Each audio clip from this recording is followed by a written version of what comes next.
tertúlia. Então, boa tarde a todos. Hoje, dia 2 de maio de 2015, é um sábado. O verbete de número 3.375, ele tem 7 páginas, 48 elogias e 17 máximos. O tema é oratória pró-evolutiva e foi elaborado segundo a especialidade comunicologia. Quem redigiu o verbete é a neoverbetógrafa Carla Tomasi. Carla Tomasi, ela é brasileira, natural de Veranópolis, Rio Grande do Sul. Ela é graduada em comunicação social, especialista em dinâmica dos grupos pela SBDG, Fato. Ela é voluntária da Conscienciologia desde 2008, docente da Conscienciologia desde 2009 e tenepsista desde 2011.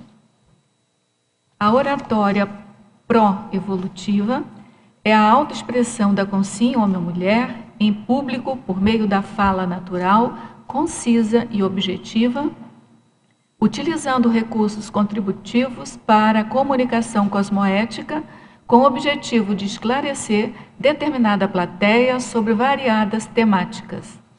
Na pensenologia, nós destacamos o holopensene pessoal da fluência verbal, os logopensenes, a logopensenidade, os taquipensenes, a taquipensenidade, o abertismo pessoal, as interpensenizações, os grafopensenes verbais. Na fatologia, o ato de falar em público, a capacidade humana de explicitar os próprios pensamentos por meio das palavras, o megatrafor da maxicomunicabilidade, a habilidade de reter a atenção alheia, a expressão de ideias ordenadas em sequência lógica, a sinceridade de não responder o não conhecido, a vaidade e o orgulho como redutores de autodiscernimento da consim durante a exposição pública, o egoísmo exposto de quem não se expõe,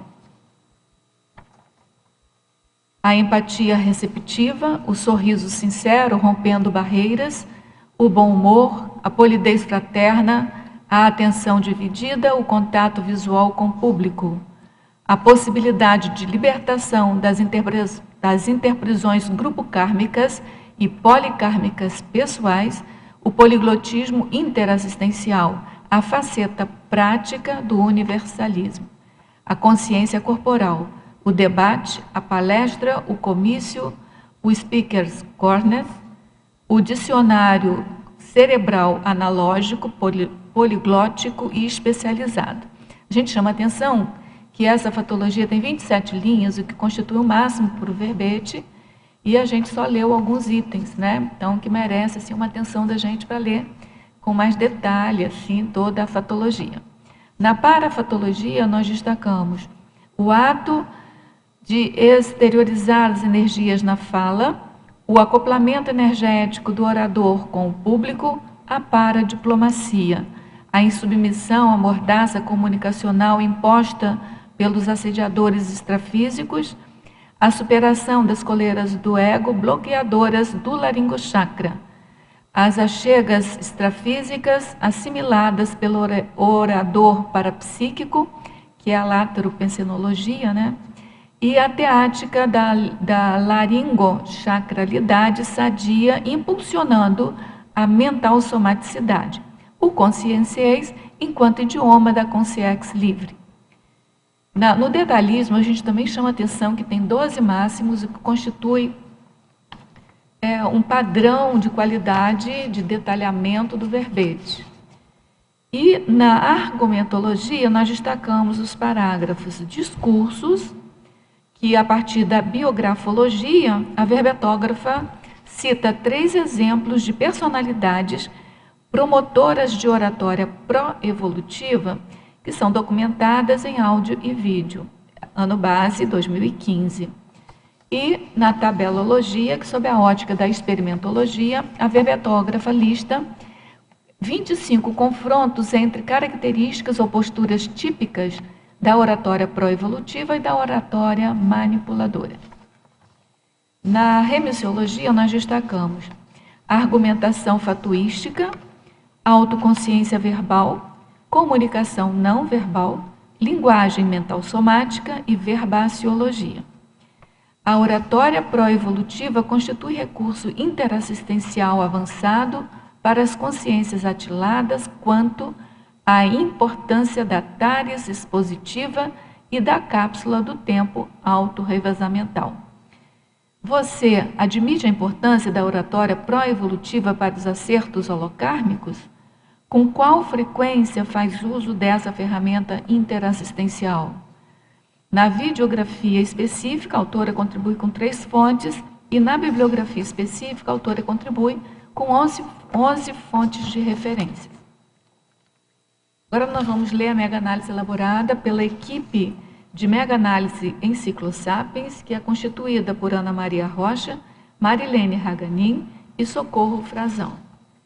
Voz, erudição, exposição, orador, psicofonia, xenoglossia, fluência, discurso, retórica, autoexpressão, linguagem, mensagem, comunicação, conscienciofilia, laringochakra, comunicologia, fonoaudiologia, histrionologia, parasociologia e paradireitologia. Antes de nós passarmos aqui para a tertúlia, propriamente dita, a gente tem assim, uma satisfação bem grande de informar o lançamento de mais um livro aqui dos conscienciólogos, no caso agora é da professora Sandra Tornieri, que é Mapeamento da Sinalética Energética Parapsíquica. O lançamento foi hoje, né? E nós estamos aí com o livro à venda na Editares e na Epígrafe. Bom? Carla, a pergunta de praxe, né, a padrão, assim, para começar a tertúlia, é saber de você por que o motivo, né, da escolha desse tema, contextualizar para a gente um pouco a elaboração também do verbete.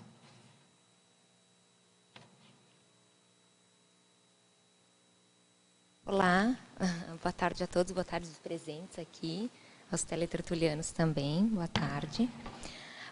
Então, o motivo que me levou a escrever esse verbete é justamente por uma dificuldade da fala em público, né? Então, eu sempre tive muita dificuldade de me expressar em grandes públicos, diferente de me expressar em pequenos públicos, né? Essa diferença é bem... Quem me conhece sabe, né? Que eu sou bem expressiva em pequenos públicos, mas em grandes públicos eu me retraio. Então, muito embora eu tenha essa dificuldade de falar para um público maior, várias situações da minha vida me levaram a ter que falar para um público maior, sem eu realmente querer, né? Então, assim, coisas até pequenas, desde a infância, por mais que eu não quisesse, eu sempre era elegida representante de turma, por exemplo. Né? E representante de turma tem que falar com a turma inteira, tem que falar com os professores, tem que falar, né? Tem que negociar, às vezes, com os professores de direção e tal. Então, aquilo sempre era um esforço muito grande, me desprende muita energia ter que falar com um público um pouco maior. Essa é uma situação, mas passou por N situações. Assim, eu já tive caso, por exemplo, na minha formatura de 2º grau, de a oradora, ela simplesmente passou mal no dia, na hora, e a turma toda disse, não, vai ter que ser você. E eram 1.500 pessoas. Né? Então, assim, essas situações foram muito recorrentes na minha vida, de eu realmente fugir, a minha tendência a fugir é ficar mais no backstage, é ficar mais por trás fazendo, tanto é que nessa formatura eu organizei toda a formatura, praticamente, eu organizei do ponto de vista de evento, normal, né? Ali, né? Mas de jeito nenhum ter que ser oradora, de forma alguma. E no fim eu tive que ser. Né? Então, essas coisas sempre me fizeram muito... Eu sempre refleti muito a respeito disso. Por quê? né, dessa dificuldade tão grande, né, de me expor. Vida, né, porque possivelmente a paragenética está aí mostrando para todo mundo, né? E realmente vir esses estímulos, né, e ter esses estímulos que dizem toda a minha autoimagem em relação à minha expressão, à minha autoexpressão, né? É basicamente isso. Então vamos ver agora a sua expressão aqui na tertúlia.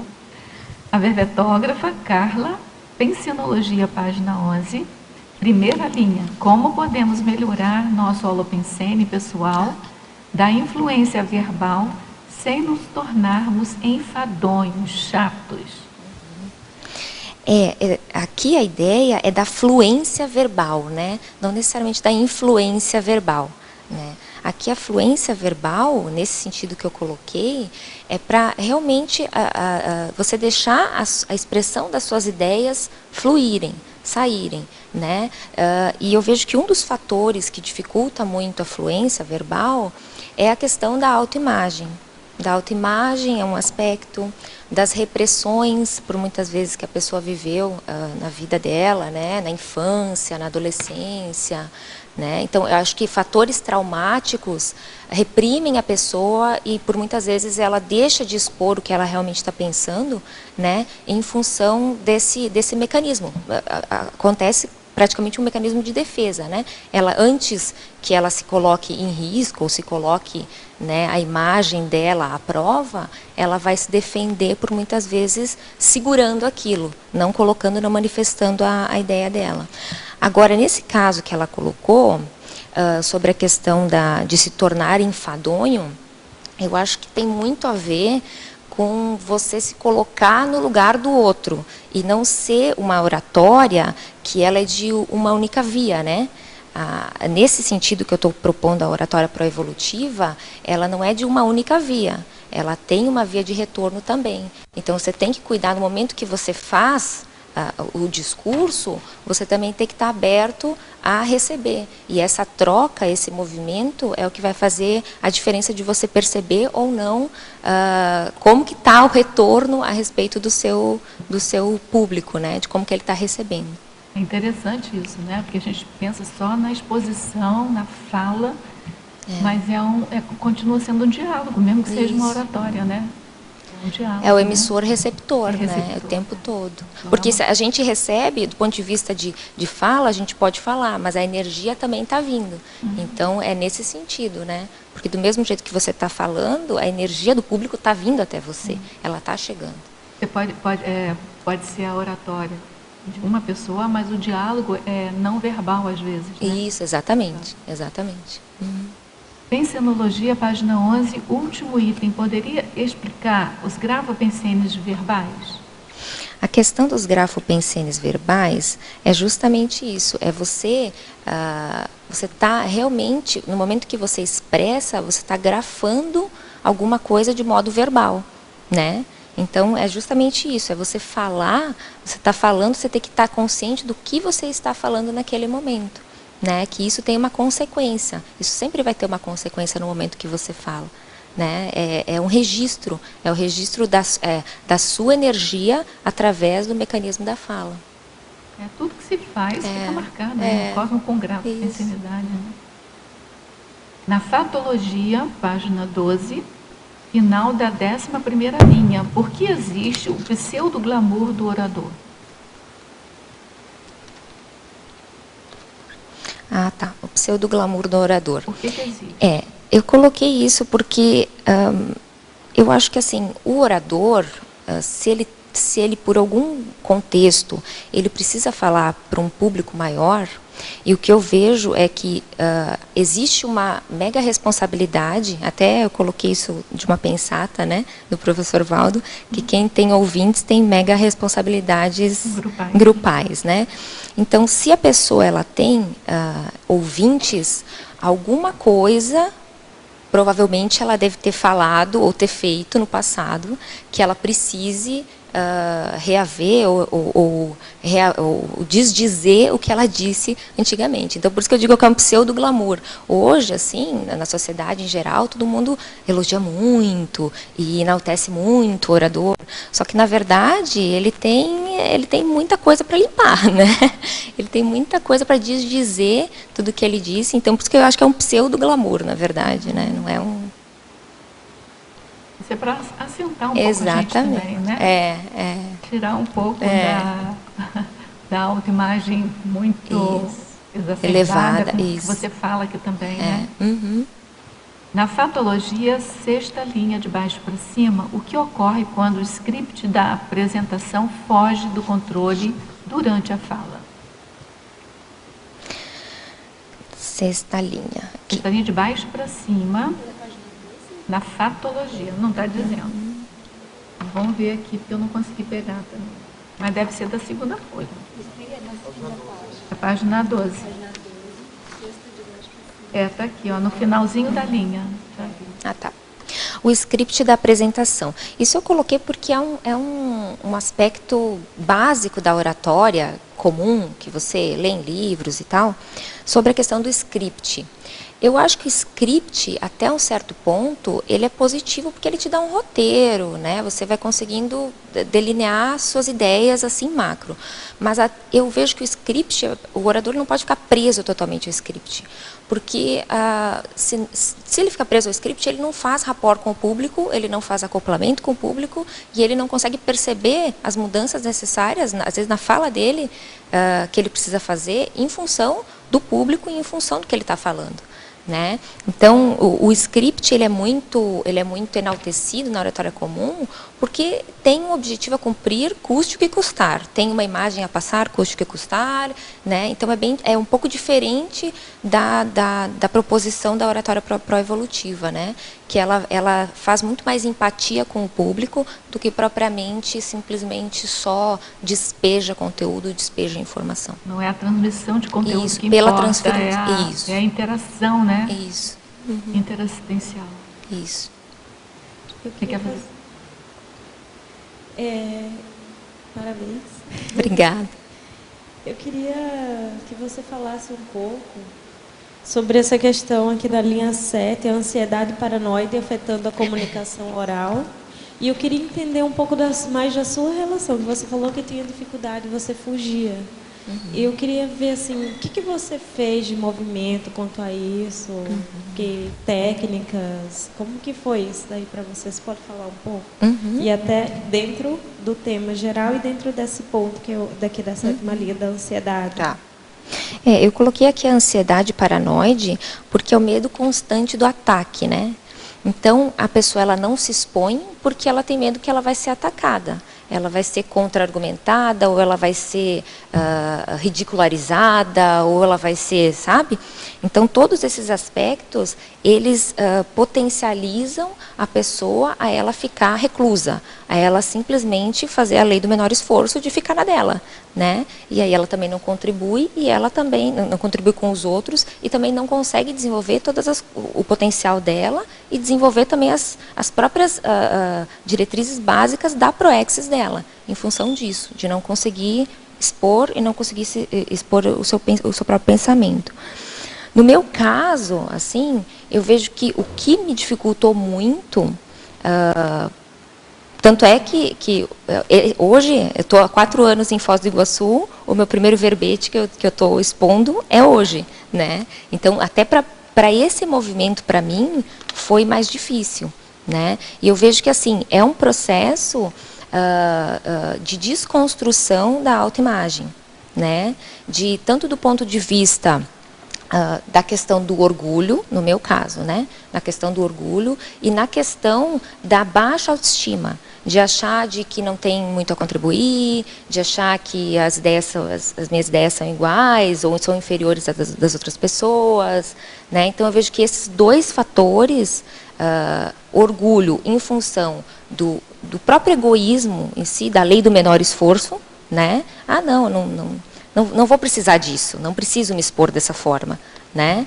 E essa questão da baixa autoestima, no fundo, também tinha a ver com esse processo, de achar de não ter não ter tanta... Agora, é interessante, porque só para complementar aí, que ela é empresária e é graduada em comunicação social, né? E faz trabalho de comunicação assim, muito bem, lindíssimo. Você fez a capa do manual, né? Do manual, Então aquela capa é maravilhosa, pelo menos eu acho. Fica feio, né, eu falar, mas não foi eu que fiz a capa, então eu posso falar. Sim, então assim, vocês se expressam muito bem através de... Isso é uma comunicação, sim, né? sim, faz parte. Eu queria entender assim, o que mudou, o que você fez de movimento, assim, o que você usou para mudar um pouco isso e você conseguir vir aqui se expor, entendeu? Que dá para ver que algum movimento contrário a essa sua tendência de fugir você está fazendo. E o que movimento foi esse? Como que você conseguiu? Isso que eu queria entender, sabe? Olha, foram várias frentes, foram várias coisas, né? E muitas coisas eu coloquei no próprio verbete, que foram coisas que me ajudaram. Eu comecei a estudar mais, eu comecei a ler mais, eu comecei a me dedicar mais, sabe? E comecei a refletir um pouco diferente em relação às coisas que eu tinha na minha vida. E eu vi que isso era um travão. Isso era um fator que me travava em várias coisas. E eu chegava em determinados momentos que eu precisava me manifestar e realmente pensar, realmente me expressar da maneira com que eu estava pensando e eu não estava conseguindo. E aquilo cada vez mais voltava para mim, né? Então eu vejo que assim, foi um movimento de várias frentes, não foi uma frente única, né? Mas eu vejo que para mim, um entendimento de alguns processos do ponto de vista dessas questões que eu falei, de orgulho e de baixa autoestima, isso, exatamente, o próprio entendimento disso já me ajudou muito, de ver as coisas de outra forma, né? E o esforço de fazer e de se colocar à prova, né? Se experimentar. Obrigada. Nada. No ponto do escrito, da apresentação, porque eu acho que se nós escrevemos um escrito por falar uma coisa de um grande grupo, nós temos uma conexão já através do debate, através da fala. Você acha que esse é um ponto também da Holopensene? Se eu escrevo um escrito, e se eu escrevo, eu não preciso mais, porque eu entro na Holopensene disso. Esse é certo ou que são suas percepções disso?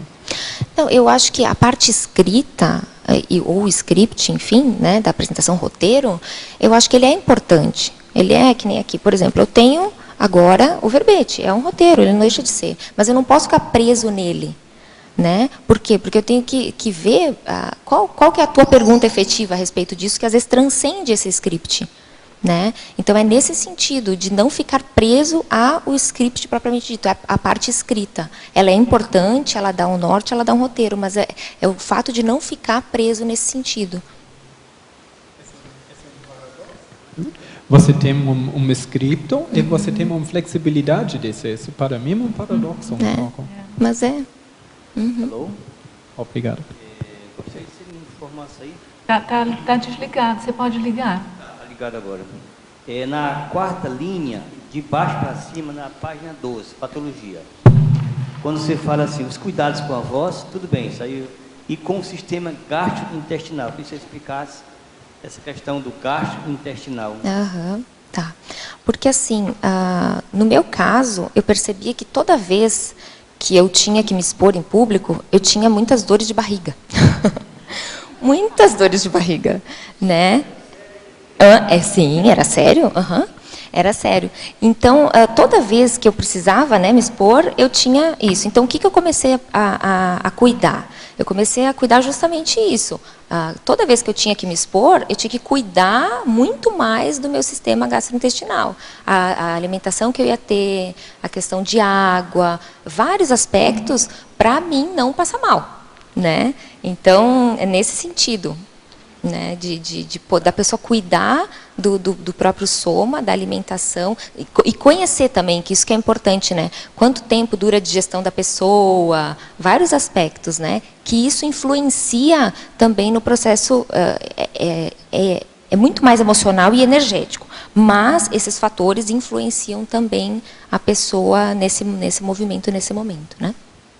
Aproveitando aqui o microfone, na linha 8, de cima para baixo, né?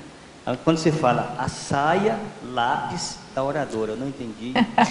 Você não vai entender. Então, aqui eu coloquei tanto masculino e feminino só como um exemplo, né? Porque na oratória comum a gente tem muito isso, né? Da roupa, do vestuário, dos acessórios. A saia lápis é uma saia mais retinha até o joelho. É uma saia mais comportada, é uma saia mais elegante, né? Então, por isso que é a saia lápis da oradora. É um modelo. É um modelo. É um modelo. É um estilo de saia. É um modelo. Uhum. Aqui na página 12, na 6ª linha, de baixo para cima, queria que você comentasse a faceta prática do universalismo. Ah, tá. A faceta prática do universalismo é no sentido de que o orador, como ele tem possibilidade de chegar num público maior de pessoas, né? Então isso se torna por si só uma faceta prática do universalismo, de você chegar em várias pessoas diferentes, de vários continentes também, através da fala, né? Da fala assertiva, da fala contributiva, da fala direta. Verbete, Obrigada. Com certeza o primeiro de muitos, né, que virão. E eu tenho duas dúvidas. A primeira seria na fatologia, na página 11, a primeira linha, né, de baixo para cima, a tautologia, inflando os discursos, e depois, nessa página 12, de baixo para cima, a segunda linha, os speakers corners. Poderia aprofundar para nós? A tautologia é alguma coisa que é um texto ou um termo que ele fica redundante. Então a pessoa ela fala a mesma coisa com outras palavras. Em alguns momentos isso ele é ruim, né? Em geral ele é ruim, mas em alguns momentos isso se torna importante porque reforça alguma ideia, né? Mas de um certo modo ele infla o discurso, né? Ele deixa o discurso mais amplo.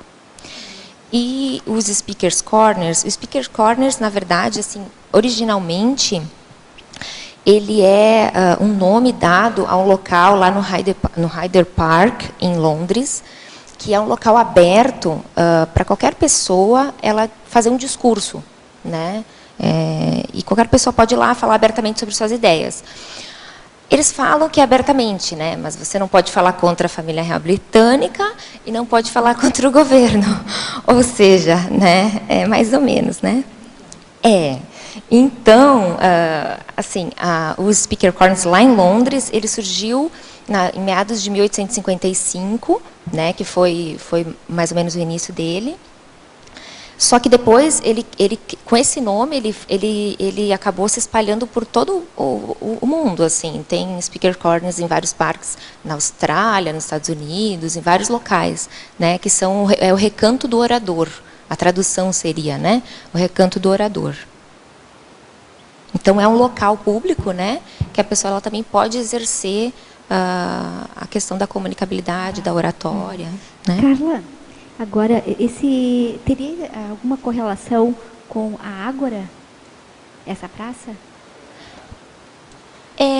Mas é que a Ágora que se diz da Grécia Antiga, né? É que a Ágora ela tinha outro formato também, né? A praça em si ela é muito parecida com a Ágora, né? Mas ela tinha outro formato. Ela também tinha esse papel, né? Mas os speaker corners têm esse papel específico da pessoa ir lá e discursar. Tanto tem alguns locais do Speaker Corners que eles têm organização até pela internet. Você vai lá, você agenda o horário que você quer falar, é bem interessante.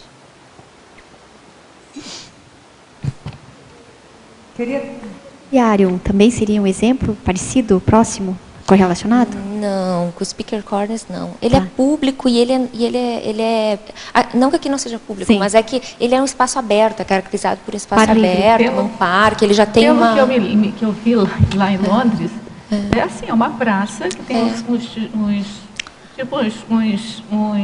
caixotinhos. Os caixotinhos, sobe isso, ali e fala. É, isso mesmo. Então não é nada, assim, é organizado, mas não é organizado. Você É. pode falar 2, 3 ao mesmo tempo, Isso.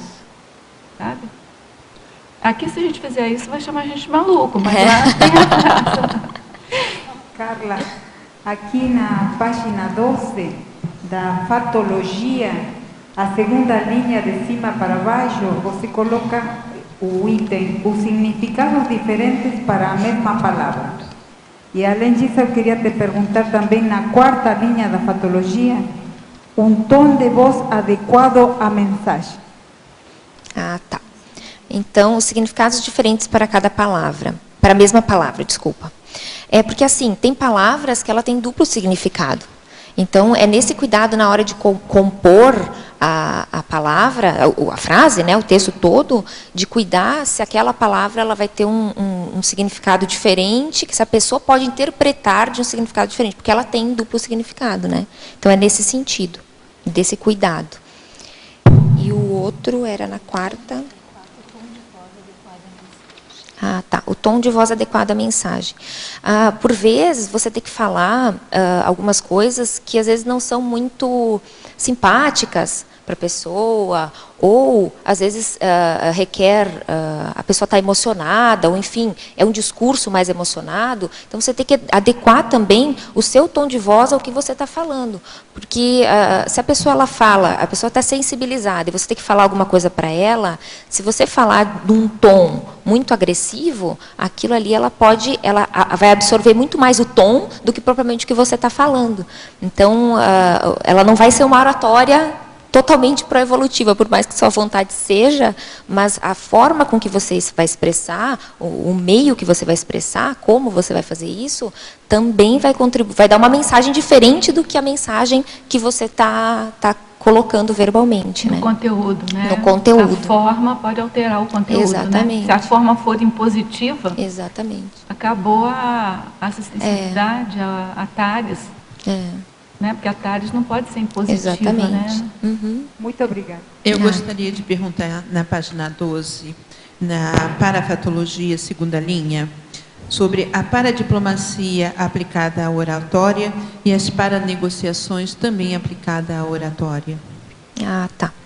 Aqui eu coloquei a paradiplomacia, as paranegociações, porque eu tive, durante muitos anos, muitas lembranças, isso foi experiência minha, né? Eu coloquei por base da minha experiência, muitas lembranças de estar fazendo paranegociações junto com grupos.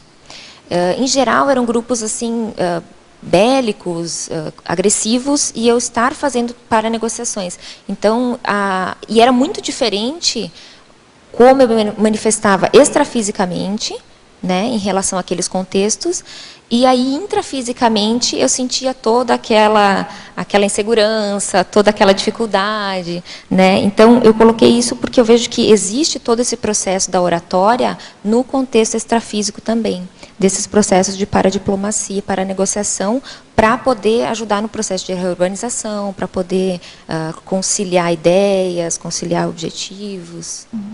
Ok, aí eu queria aproveitar, então, na fatologia, na página 12, 1, 2, 3, 4, 5, na sexta linha, de baixo para cima, quando você fala sobre o script da apresentação, que você explanasse um pouco mais sobre isso. Aqui do script, eu falei anteriormente, mas eu vou falar de novo. Assim, ó, o script, você tem um script, é um roteiro. É um roteiro que você vai organizar suas ideias para poder explicar. Mas não necessariamente você tem que ficar preso a esse script. Né? Porque se você ficar preso a esse script, você não vai fazer rapport e não vai ter empatia com o público, e aí você não vai flexibilizar suas ideias no momento que você precisa, para realmente poder ajudar, né, as pessoas que você está falando, enfim, contribuindo com ideias. Então, é nesse sentido. Ele é importante até um certo ponto, desde que ele não engesse a pessoa, né, na manifestação dela. Tudo bem? A professora Carla, ortopensatologia, página 11. Gostaria que exemplificasse o item 3, palanque. atrelado. É bom informar o que é a ortopensatologia, né? Isso. A ortopensatas, essas ortopensatas eu retirei do livro de ortopensatas do professor Valdo, né, que são ideias, né, ideias em relação a várias coisas, né. Nesse caso aqui, o palanque, né, a consciex de ex-políticos que tentam usar o corpo de consim para a psíquica por meio da psicofonia como se fosse palanque político para continuar seus antigos comícios. Então, a gente vê que, por muitas vezes, acontece de vários oradores, eles justamente estarem acoplados extrafisicamente, né, com consciex que querem continuar exercendo o poder através da fala, né. Então, é nesse sentido que eu coloquei essa ortopensata aqui. Em pensenologia, página 11 também, terceira linha, poderia relacionar os logopensenes com o tema do verbete? O logopensene é a questão do pensene imediato, né, do instantâneo. Então, nesse sentido, porque o orador, por muitas vezes, ele precisa ter essa agilidade, né, na pensenidade, na manifestação. Então, é nesse sentido, né, do logopensene atrelado à questão da fala, né, da comunicabilidade.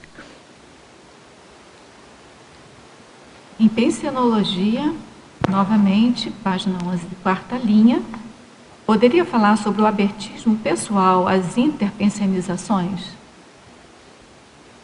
Na quarta linha agora. Tá. Essa questão é justamente o orador, eu vejo o orador, enfim, quem está fazendo algum discurso, ele está aberto também a pensenidade das outras pessoas, né? Justamente para poder captar, né, ideias e não necessariamente para ele poder receber outras ideias achegas, né, informações de outras pessoas também, e até do ponto de vista da pensenidade, né, da energia, porque no momento que a pessoa ela emitiu algum pensene, ela pode captar, e o orador também pode captar esse pensene, pode utilizar para poder desenvolver o próprio discurso dele, de forma mais assertiva também. Em fatologia, página 11, primeira linha. Poderia discorrer e exemplificar sobre a capacidade humana de explicitar os próprios pensamentos por meio das palavras? Essa parte aqui, essa que é a nossa diferença, né, entre os animais subhumanos e o ser humano, né? Então, é justamente da gente conseguir traduzir o nosso pensamento, codificar ele, né, por meio de palavras, e que as outras pessoas vão compreendê-las, vão entender, né, o que realmente a gente está querendo manifestar, né, o que a gente realmente está querendo expressar, né, nesse sentido. Em tecnologia, posso perguntar? Em tecnologia, na terceira linha, que você ampliasse aí a técnica do self-brainstorming para falar de improviso? Fala de improviso. A técnica do self-brainstorming para falar de improviso é você justamente fazer um brainstorming com você mesmo antes de falar, né? Porque por muitas vezes você não tem tempo para fazer um script, para montar um roteiro, né? Então, aí você para alguns minutos ou segundos, o tempo que der, e elenca em palavras, síntese, as ideias que você quer colocar. Tipo uma lista, né? Uma listagem. Isso. Tipo uma listagem. E aí você consegue fazer uma parte introdutória, né? Como que você quer introduzir aquele assunto, depois como que você quer desenvolver aquele assunto e como que você quer fechar. Estrutura, né? Início, meio, fim. Isso. O script ele acaba sendo um pouquinho maior, né? Mas o self-brainstorming você joga todas as informações que você tem a respeito daquele assunto. E aí depois você reorganiza ele ali. Muito tá? bom. Muito bom.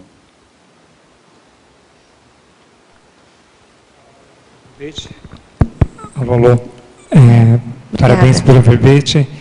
Na página 13, politicologia, o último item, quais são as bases democráticas do Estado Mundial em relação ao tema? Aqui eu coloquei todas as coisas afins em relação ao próprio tema da oratória, né? A oratória, do ponto de vista no aspecto político, ela é muito usada. E muito usada, em geral, para manipular. Né? Então, assim, como eu procurei vários livros, assim, e a maioria dos livros, o foco é isso. Eu até trouxe um aqui, deixa eu até mostrar para vocês. Aqui, ó. Os segredos da oratória política. Aqui, 10 lições. Mas veja bem, vença as eleições falando melhor. É para vencer, não é para... Né? O objetivo é justamente isso. O objetivo não é para assistir, não é para debater, é para vencer. Então, nesse aspecto, não tem como a gente deixar a politicologia de fora. Né?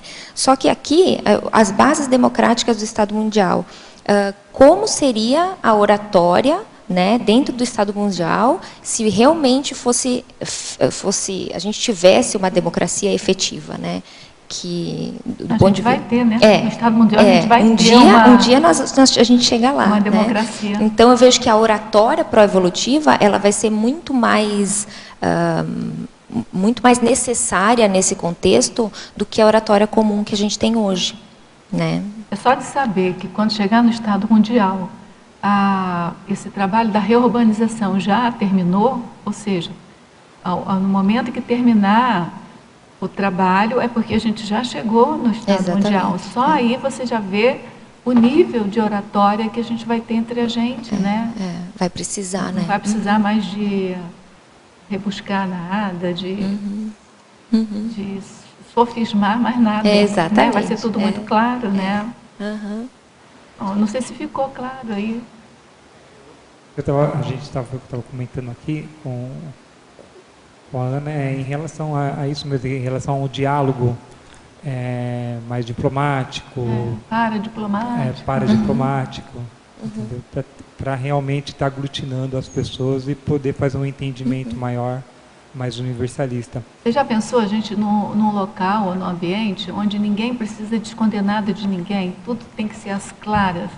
O discurso da gente tem que ser o mais sincero possível, mais sem nenhuma metáfora, sem nenhuma sofisma. Deve ser maravilhoso, né? Segundo as informações, a gente ainda não tem condições de ficar, por exemplo, numa Comunex muito avançada, porque ela é assim. Porque o nosso nível ainda não permite ficar totalmente às claras. Mas a gente vai chegar lá, com certeza. Sem dúvida. Posso fazer mais uma pergunta aqui?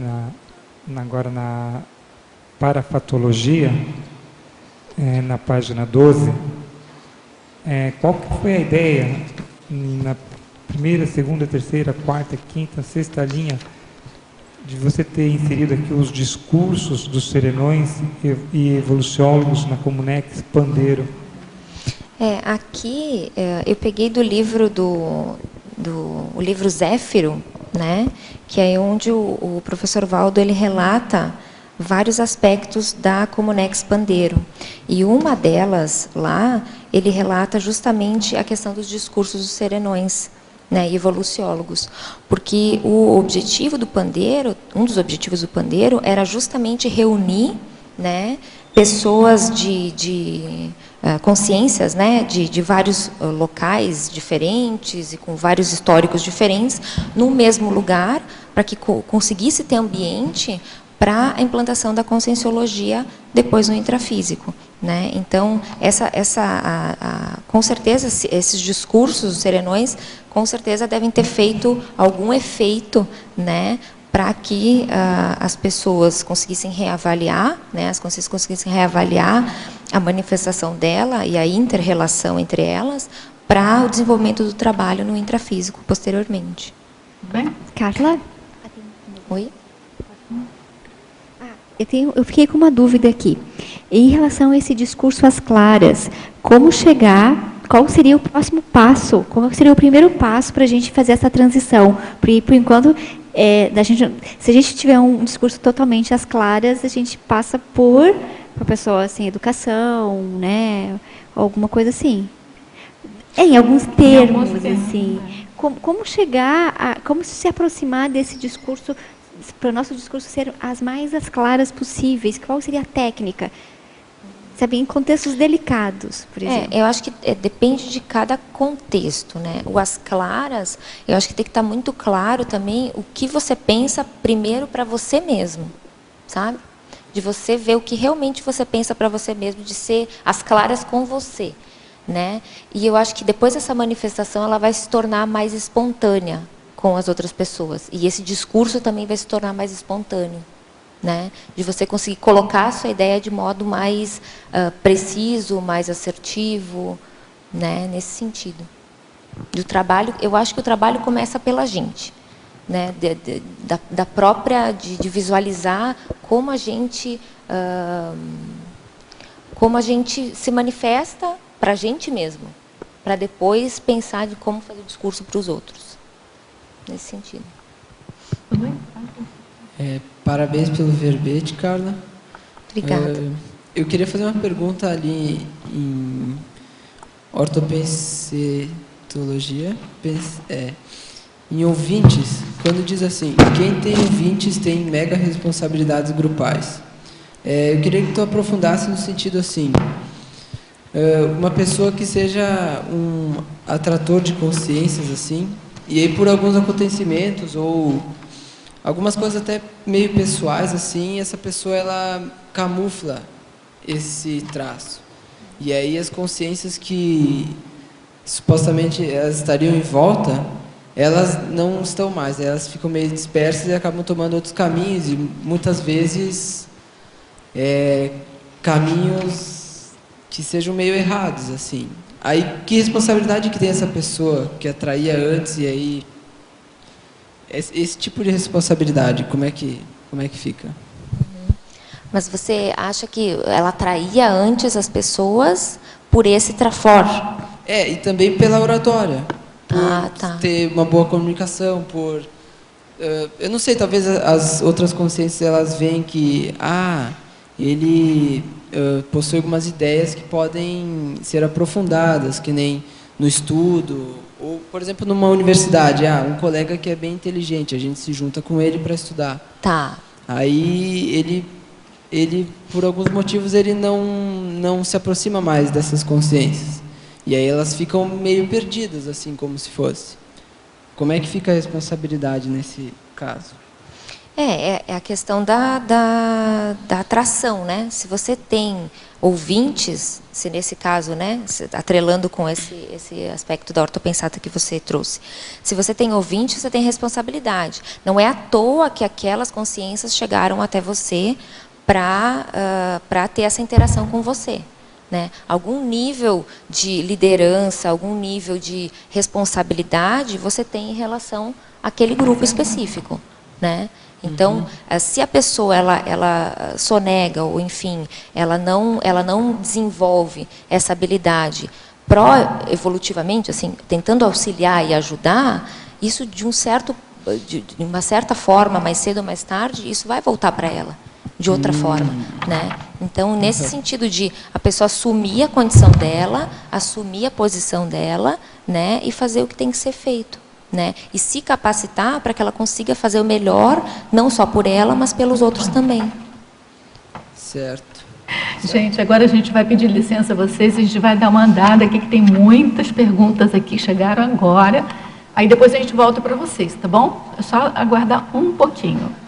Vamos lá, Fatologia, página 11, quinta linha. Gostaria que comentasse a vaidade e o orgulho como redutores do autodiscernimento da consciência durante a exposição pública. Aqui. Tá.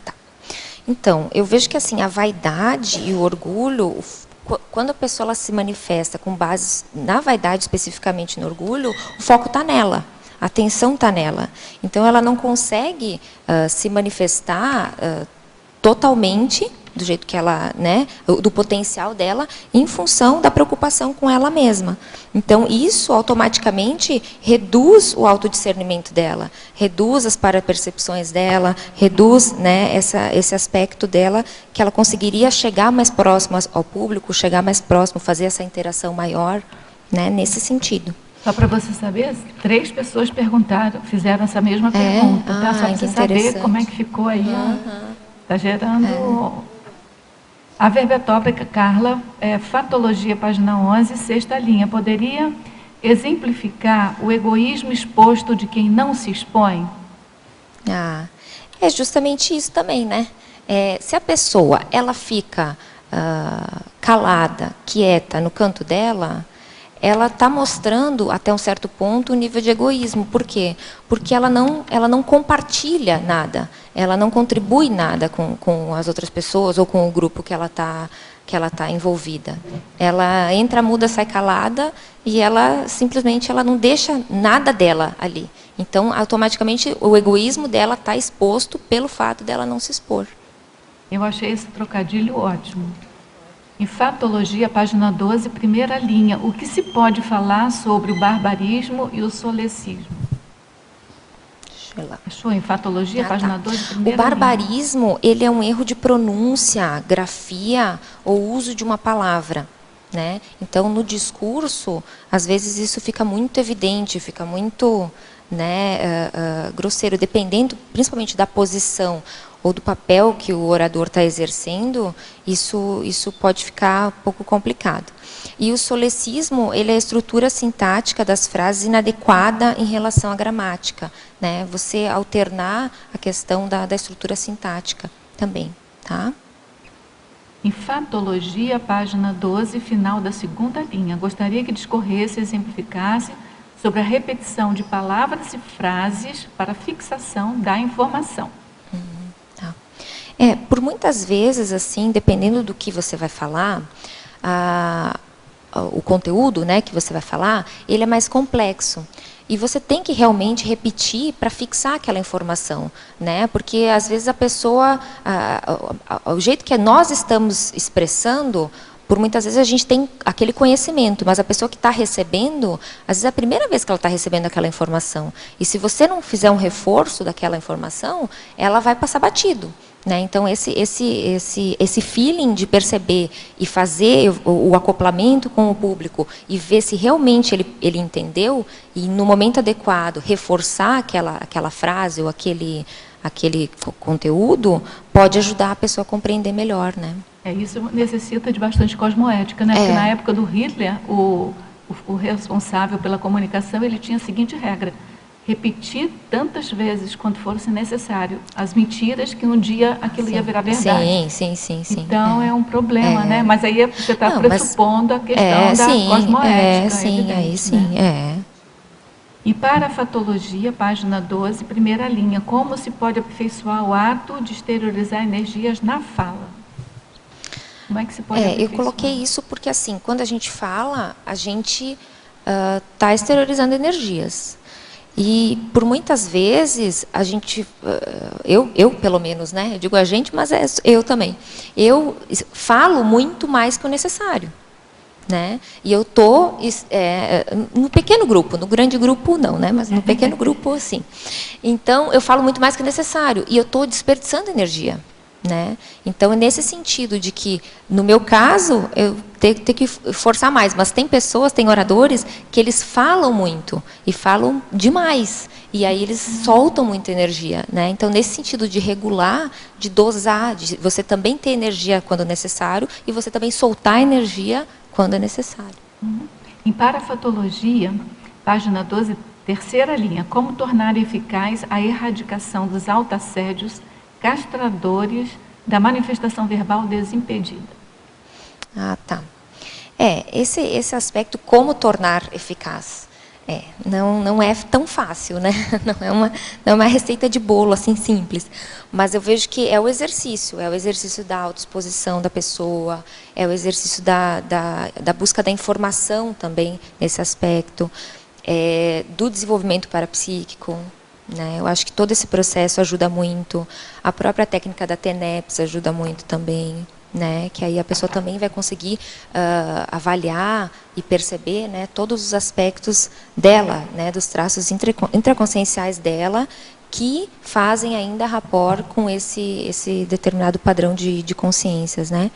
Então, acho que são várias frentes aí. A verbetógrafa Carla, tabelologia, página 15. Poderia expandir, exemplificando os itens 10 e 22. Considero seu verbete uma grande contribuição assistencial. Obrigada. Então, é o 10 qual? e 22. 10, tá. Então, a fala horizontal da oratória proevolutiva é justamente você falar de igual para igual com as pessoas, né? Não querer se sentir maior ou melhor, porque naquele momento você está em evidência e você está falando para um determinado público, né? E já a diferença da fala manipuladora, que é uma fala vertical, né, que é uma fala impositiva. É como o exemplo que eu dei do livro, né? Vença as eleições falando melhor. Então, é para vencer, né? Então, se alguém vence, alguém perde. Se alguém tá com o poder, alguém está sem o poder. Então, é diferente. Você vai fazer um livro assim, faça melhor Tares, expressando-se melhor. Expressando-se melhor. Carla, em relação aqui à fala vertical, e assim, você está falando quando a fala é vertical de cima para baixo para manipular. E quando é o contrário, quando é de baixo para cima, a pessoa se vitimiza e está manipulando, como é que faz? É porque ela acaba manipulando também, né? Mas ela também é vertical, né? É pode vertical, ser de cima para baixo ou de baixo para É. cima. Sim, Eu pensei num outro aspecto, mas bem pensado esse aspecto que você está colocando. Porque realmente ocorre, né? A pessoa ela pode manipular por outro aspecto. Bem pensado. A verbetógrafa Carla... E tem o 22, né? 22, desculpa. A questão da paradiplomacia, né, de você se relacionar com as pessoas e com os grupos de uma maneira mais saudável, né, de uma maneira mais diplomática. E a questão da oratória manipuladora, ela é um tiroteio verbal, né, ela não tem... até tá errado, aqui tem um R a mais, tá, gente? Mas é tiroteio. Tiroteio verbal, que é justamente, fica isso a gente pode ver nos próprios debates políticos que a gente teve na última eleição, foi um tiroteio verbal, né? Foi de todos os lados, né? Então, esse é um exemplo que a gente tem. E é uma oratória básica da oratória manipuladora, né? Esse tipo de... A pessoa usa todos os argumentos que ela tem para destruir o outro, não para ajudar e não para contribuir com alguma coisa melhor. É para destruir, para eliminar o outro. A verbetógrafa Carla, fatologia, página 12, 7ª linha, de baixo para cima. A possibilidade de libertação das interprisões grupocármicas e policármicas pessoais. Poderia expandir? Tá. Então, esse é um dos aspectos também que eu já comentei, que o orador, como ele tem mega responsabilidades grupais, ele também tem essa possibilidade da libertação das interprisões dele, né? Do que ele já fez no passado, dele desdizer, né, o que ele disse no passado, e poder ajudar o maior número de gente. Não necessariamente só tenha dito, mas às vezes o que ele tenha feito, né? E às vezes por meio da palavra, às vezes de um discurso ou da influência, da força que ele pode ter naquele momento, ele pode ajudar muito mais gente e pode ajudar muita gente que possivelmente sejam seus credores do passado, né? É uma verbetógrafa, Carla, fatologia, página 11, final da última linha. Poderia explicar sobre tautologia inflando os discursos? A tautologia é um termo ou um texto, enfim, que ele é redundante. Então, ele acaba inchando os discursos, ele acaba, né, inflando, né? Você fala, não diz nada, né? Porque é tautológico, é um oróboro. Seria um tipo de ansiedade, desculpa. Você que acha que é baseado na ansiedade da consciência que está falando e repete? Pode ser várias coisas. Que pode é saudável, né? Que para a pessoa é didática, mas tem algumas que não sim. Eu tenho hipótese que pode ser também uma consequência do mecanismo de defesa da pessoa, né? Que ela não está conseguindo lidar com aquilo e ela fica repetindo. Não, mas são às vezes duas repetições que você está falando. Você está falando da repetição didática repetir. não, A não. tautologia, A tautologia não é repetição didática. Claro, essa é a diferença. Por isso A tautologia, vamos pensar numa tautologia Sim. aqui. Claro. É o cavalo branco, como é que é? Que não tem aquele negócio do cavalo branco do Napoleão branco. Que cor era o cavalo branco? Subir para cima, descer para baixo. Não é uma boa tautologia, mas Sim, isso. Em cima disso aí, Carla, eu acho que a gente pode explicar também a ansiedade da pessoa ou a falta de vocabulário também. Também. Pode levar isso. É por isso que eu coloquei aqui na questão da ansiedade paranoide também, e a questão do dicionário cerebral analógico, né? Da pessoa cada vez mais desenvolver o dicionário cerebral para poder usar outras palavras, outras... É uma coisa que a gente elimina bastante na verbetografia, às vezes, né? Quando a definição vem assim, por exemplo, verbetógrafo. É a consim que escreve verbete. Né? Então, assim, o que é verbete? Não explica bem, ou então, verbetógrafo é a consim que faz verbetografia. Né? Então, assim, não explica direito o que é o verbetógrafo. Estou dando um exemplo, assim, isso é uma definição circular que é tautológica. Sim, é tautológica. Né? Define a coisa com ela mesma. Mas não explicita. Então, não sai daquele círculo, ele não explica nada a ninguém. É uma verborragia que não explica, que vai roda e não diz nada. Talvez uma boa solução para isso, o remédio, seja utilizar o dicionário de sinônimos, né? A pessoa estudar mais dicionário de sinônimos. Eu acho que a maior parte do pessoal que faz tautologia, eu acho que é má intenção mesmo, né? Tem muita coisa aqui que eu coloquei que é utilizada do ponto de vista estratégico mesmo. Né? Na oratória, que é justamente para isso. Para hipnotizar, para... Na fatologia, você já falou, é sobre o cuidado com a voz e com o sistema gastrointestinal. Sim. Se você quiser falar assim, uma síntese... Tá. Que esse aspecto, assim, porque as pessoas podem ter, como no meu caso, alguma disfunção em função do nervosismo, né, da fala em público. Então, ela vai ter que tomar muito mais cuidado com a questão da alimentação dela, com a questão gastrointestinal, do que ela se alimenta antes, né, para ela não ter potencializado esse desequilíbrio energético, que na verdade é um desequilíbrio energético, né, em função da ansiedade e do nervosismo dela.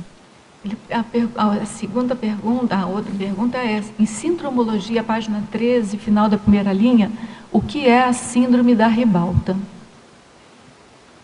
Página 13, final da primeira linha, sindromologia. Tá. A síndrome da ribalta é a necessidade de obter visibilidade, poder, beleza e admiração. E ela, em geral, é feita de uma maneira teatralizada. Né? Então, é uma síndrome, ela é um histrionismo, mas ela é um histrionismo negativo, patológico, né? Nesse sentido.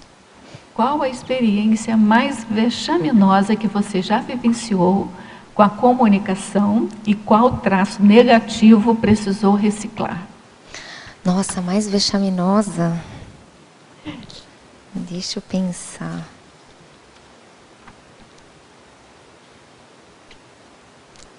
Vexaminosa. Você quer continuando? Depois você Eu vou pensar. Eu vou pensar, porque agora eu vou ter. É porque isso já mudou a minha concepção de vexame, do ponto de vista, né? O que eu antigamente achava que era um vexame, eu já não acho mais. Então. Você acha agora uma oportunidade de. Exatamente. Eu já não vejo dessa forma. Mas vamos lá. E eu vou tem pensar. Algum traço específico, assim, mais proeminente, assim, que você precisou de reciclar? Ou eu acho que foram aqueles dois que eu comentei, que foram a questão do orgulho e foi a questão da baixa autoestima. Acho que esses dois foram... Então, até certo ponto você já respondeu, Sim. né? Em parafatologia, página 12, final da 5ª linha, poderia elucidar a superação das coleiras do ego, bloqueadoras do laringochakra e o monopólio do laringochakra? Tá. A superação das coleiras do ego, justamente isso também, né? Eu vejo que assim a questão do egoísmo né, da questão do egoísmo, da vaidade, esses aspectos, eu acho que eles bloqueiam muito o processo, né, do laringochakra da pessoa, né? Porque no fundo assim, ela pode falar, mas a fala dela, ela ainda está voltada muito para ela, né? O discurso dela, ela pode falar, mas está voltado ainda muito para ela. Então, eu não vejo que seja uma coisa muito positiva. Em parafatologia, página 12, final da 4ª linha de baixo para cima, poderia falar e exemplificar sobre as achegas extrafísicas assimiladas pelo orador parapsíquico, a lateropensionologia, que você coloca como uma especialidade. Eu vejo esse aspecto aqui, pelo menos para mim, ele vem muito, principalmente quando no processo de aula, né? De aula, por exemplo, de conscienciologia, de aula de conscienciologia, ou alguma explicação que você precisa, eu percebo muito nítido isso, porque às vezes vem ideias que você nem lembrava, sabe? Nem tinha, aquilo já tinha meio que deletado da sua memória, e às vezes você está sem ideia para passar, né, de informação, e vem aquele monte de ideias assim do nada. Então eu vejo que isso são achegas mesmo de amparadores para você lembrar daquilo, daquela vivência, daquela informação, para poder exemplificar e ser mais didático na explicação. Tem aqui uma outra pessoa pedindo, né, nesse mesmo item da coleira do ego bloqueador, pedindo para se poderia exemplificar alguma dessas coleiras, dessas mordaças do laringochakra. Tem algum exemplo? Eu coloquei, eu acho que assim, o orgulho pode ser um aspecto, pode ser a vaidade, pode ser um aspecto, né? Eu acho que tem vários aspectos assim que podem ser. Deixa eu ver o que mais. Então vamos Culpa, lá, tecnologia. Também pode ser, pode. Tecnologia, página 12, primeira linha. Como funciona a técnica da diminuição dos estímulos emocionais? E na terceira linha, a técnica dos trava-línguas. Tá. Aqui, a técnica da diminuição dos estímulos emocionais, porque, para mim, como eu tinha, ainda tenho, né, um pouco mais dificuldade com essa questão de falar em público, então eu via que cada vez que eu tinha mais estímulos emocionais próximos ao momento que eu tivesse que falar, pior ficava. Ou seja, se eu ouvisse música, se eu tivesse coisas que me levassem ou para ficasse muito eufórica, ou muito, sabe, deprê, assim, todos esses extremos me alterava muito a minha manifestação. Né? Eu não conseguia me chegar no meu centro. Então, o que eu comecei a fazer? Eu comecei a diminuir várias coisas da minha vida. Desde que eu gosto muito de ver filme, nesses aspectos assim, mas de ouvir música. Então, eu diminui bastante esses estímulos e eu percebi que eu consigo ficar mais equilibrada, mais centrada. Então, esses rompantes emocionais, eles estão bem menores e bem mais fáceis de lidar. E isso também, por consequência, na manifestação da minha fala, também melhora, né? Ainda mais quando você tem que falar para um público maior. E a técnica dos trava-línguas? Você tem um trava-língua aí? A técnica do trava-língua é aquele dos 3 pratos de tigre tristes. Essas técnicas, assim, tem várias, né? O rato roeu a roupa do rei de Roma. A roupa do rei de Roma. Mas tem que falar rápido. Tem que falar muito rápido. Então, isso é interessante para a pessoa ir estimulando, né, a questão da fala rápida e de trabalhar, né? Tem vários exercícios. Tem exercícios também de você colocar, tem uma caneta na boca e falar, porque daí você força toda a parte, né? Força mais os músculos da garganta. Então, tem várias coisas interessantes que dá para fazer. Se você entrar no Google e colocar trava-línguas, vem uma série. Tem um monte, Tabelologia, página 15, poderia comentar e exemplificar os itens. O 10 você já comentou, o 15, o 16 e o 19. 15, 16 e 19. Tá.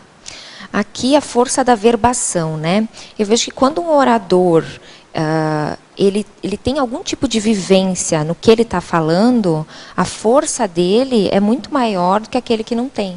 Né? Tanto a força presencial, quanto a energia que ele põe, a intenção que ele põe é diferente, porque ele teve alguma experiência naquilo. Né?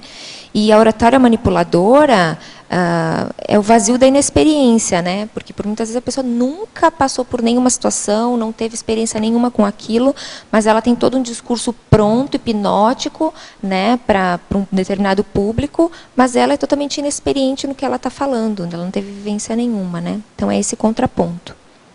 A professora Carla... 16. Oi? 16. Ih, tem mais, são 3.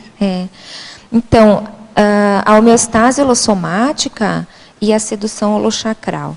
Eu coloquei nesse sentido porque dentro dessa área tem muito isso, né? A questão do orador, ele ser muito sedutor, e essa sedução, ela transparece através da fala, do tom de voz. Então, nesse aspecto de que a pessoa ela pode ter uma fala efetiva, direta, sem precisar seduzir, e ela pode ser limpa e clara sem utilizar a sedução. E a importância, né, da homeostase holossomática para o orador, né, que quer realmente contribuir, quer ser um orador, ter uma oratória pró-evolutiva, diferente da oratória manipuladora, né, que ela quer hipnotizar o público, não realmente contribuir. E a 19. Ah, tá. É a palavra como instrumento evolutivo, né? Da palavra ela ser utilizada para ajudar, não simplesmente para cultivar a autolatria, não para a pessoa falar para que depois ela se sinta bem e todo mundo fale dela e que ela fique com notoriedade. Mas justamente ao contrário, ela utilizar a palavra para ela ajudar, como um meio, não como um fim, né, para ela. Não?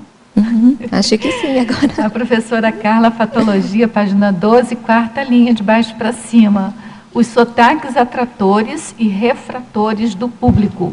Como podemos amenizar o processo de refratariedade? Há sotaques característicos de difícil amenização. Você tem alguma sugestão, por exemplo, sobre o sotaque germânico acentuado? Tá. Não é indireto, não, tá? Então, essa questão dos sotaques, eu vejo que ela é um fator que ele tem um nível, sim, de influência no público. Porque, às vezes, dependendo do público que você está, tem públicos que que têm mais resistência a determinados sotaques. E isso faz parte mesmo, né, do processo. Né? Se a pessoa ela vai falar com um público, ela não sabe exatamente, por muitas vezes, como que é aquele público, né? E ela vai conhecer. Então, eu vejo que é um aspecto relevante. Agora, eu não vejo assim que tem uma fórmula e também não vejo assim, a pessoa não vai eliminar o sotaque dela. Né? Mas eu vejo que tem sotaques que eles têm uma tendência a ser mais bélicos. Eu venho do Rio Grande do Sul e eu vejo isso. O sotaque gaúcho, ele é mais incisivo, ele é mais direto, a tendência é o tu, né? Então, isso é uma coisa que a pessoa, dependendo do objetivo dela, qual o objetivo que ela quer com a fala dela, ela pode ir trabalhando. Então, para mim, no meu caso, né, aos poucos eu fui eliminando o tu, porque eu via que quando eu falava tu para determinadas pessoas aqui no Paraná, a pessoa levava tinha um choque, assim, parecia que eu estava dando um tapa. Então, eu disse, não, eu vou começar a substituir pelo você. E realmente faz muita diferença. Ele fica muito mais suave na conversa, suave, né?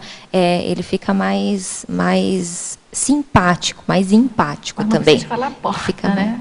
Não precisa falar porta. Porta. Estouro. Você quer falar? Porque mexeu com você, né? Só um pouquinho sobre a Alemanha, porque os sotaques na Alemanha são muito fortes, né? Porque na reunião da Alemanha agora não tive todo tempo. Na história, nas raízes dos sotaques são muito profundos de um holopensene muito específico. E você tem pessoas que são mais organizadas, como Preußen, mais rustical, como Bavária, outros são mais abertos, mas agora todos são juntos. Mas na holopensina existe já. E você brinca muito sobre isso, um para o outro. E se você quer fazer brincar, você fez isso. Mas é perigoso, porque essa é uma separação de novo. Né? Agora nós não precisamos mais brincar, mais separar. Isso é um pouco perigoso, eu acho. Professora Carla, uma pesquisa efetuada há alguns anos nos Estados Unidos relatava que o medo número 1 da humanidade é o medo de falar em público, sendo que o medo de morrer está em 5º lugar. Como você avalia estes dados na oratória pró-evolutiva? Isso eu li sobre isso, eu achei interessante também, porque realmente é um medo assim geral, né? Muita gente tem essa dificuldade de se expor, né? E tu vê, tá? É o 5º, né? Eu vi numa pesquisa que era o 3º medo de morrer, mas tem várias, né, pesquisas em relação a isso, mas que o primeiro seria o medo de falar em grandes públicos. O ego vale mais do que a vida, hein? O ego vale mais do que a vida. É basicamente isso. É exatamente isso. Não é? É que eu vejo que assim, no momento que a pessoa se expõe, ela está mostrando ela. Querendo ou não, tentando esconder ou não, ela está se mostrando.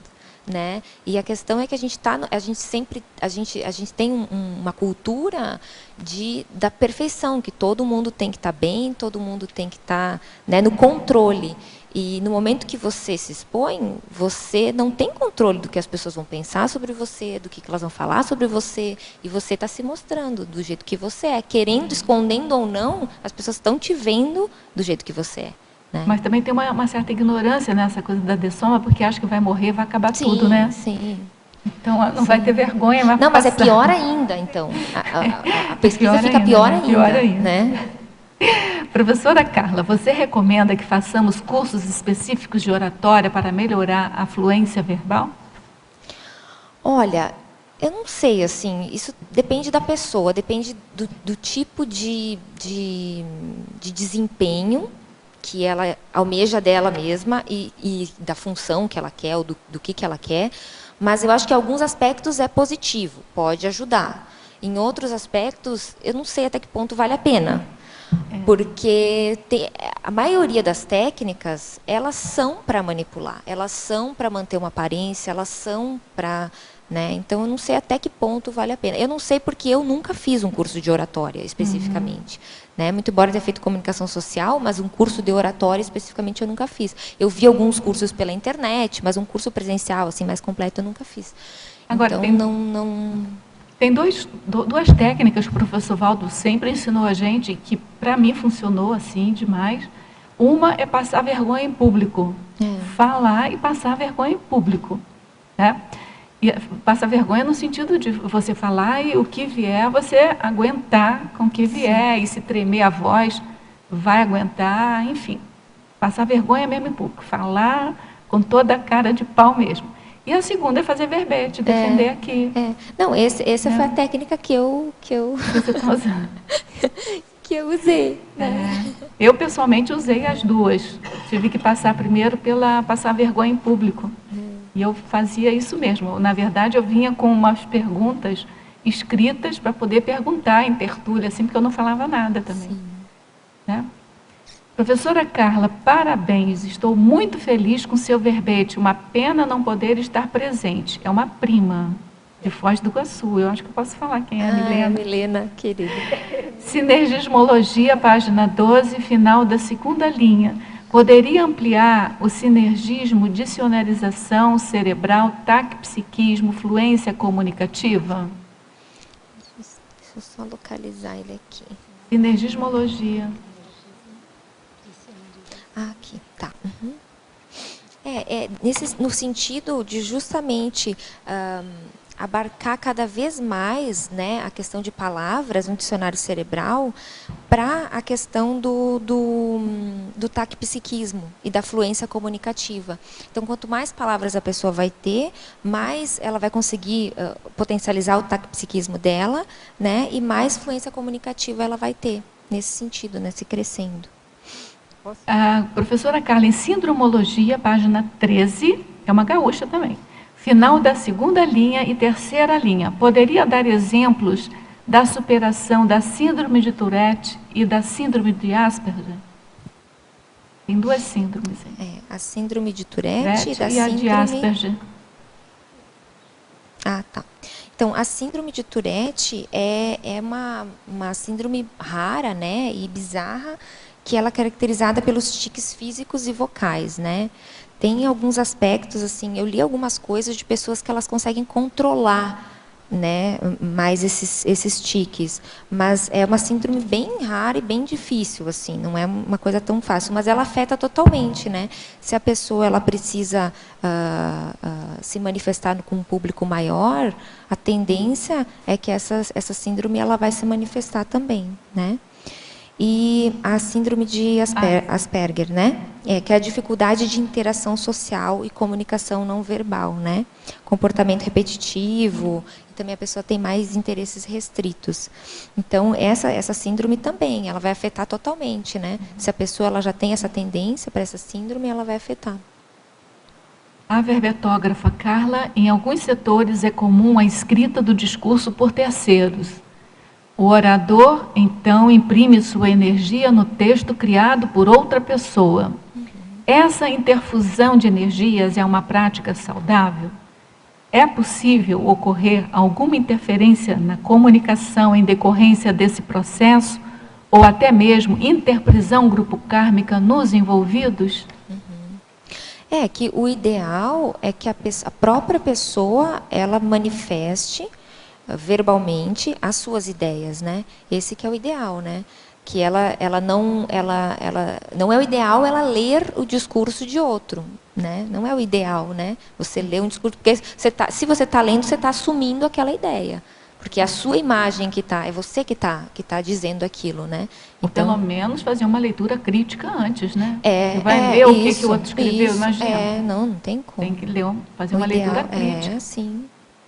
Então, a verbetógrafa Carla, o fato de você ter ressomado em uma cidade com maioria populacional de imigrantes italianos, que naturalmente falam muito, está inserido na sua autopesquisa? Sim, está. Tá, né? Está sim. Está sim, com certeza, né? Você considera a possibilidade de ter outra origem étnica que não prepondera na região e daí sua dificuldade com a oratória? Uma outra origem étnica sem ser italiana, porque ele está achando que todo italiano deve ter muita facilidade para falar. Sim. Mas você estava conversando antes da outra ideia que você tem, né? Porque assim, na verdade, eu tenho a minha origem por parte de pai italiano, por parte de mãe é francês, né?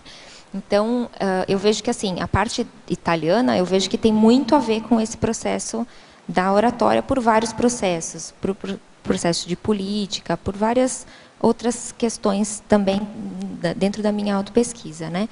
O que eu achei interessante, que eu estava comentando, foi porque o meu nome é Tomasi com T-H e S. E aí, quando eu cheguei aqui e eu vi no site, o meu nome estava sem o H e com Z.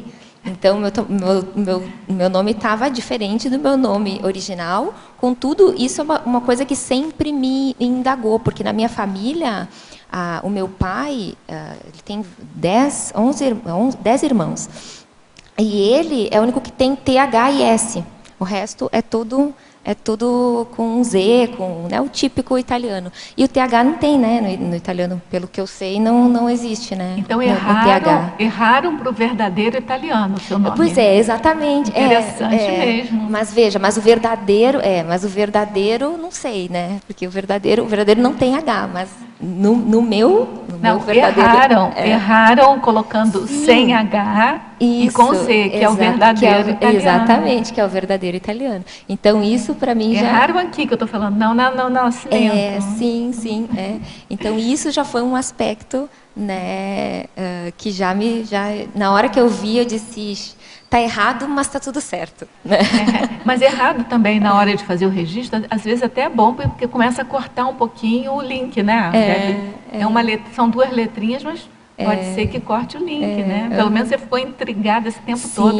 Porque só você. Porque, mudou, isso né? é uma coisa desde que eu comecei a ver o resto da minha família, eu disse, mas por quê? E aí eu fui conversar com o meu avô, e aí na época, eu era pequena, eu devia ter uns 10 anos, mas vô, como assim? Eu sou diferente porque eu tenho H, e meus primos não têm H. E aí ele dizia, não, mas o correto é sem H, e é com S, e não sei o quê. E aí eu disse, mas como? E eu fiquei sempre encasquetada com isso, né? E eu achei engraçado, entre aspas, né?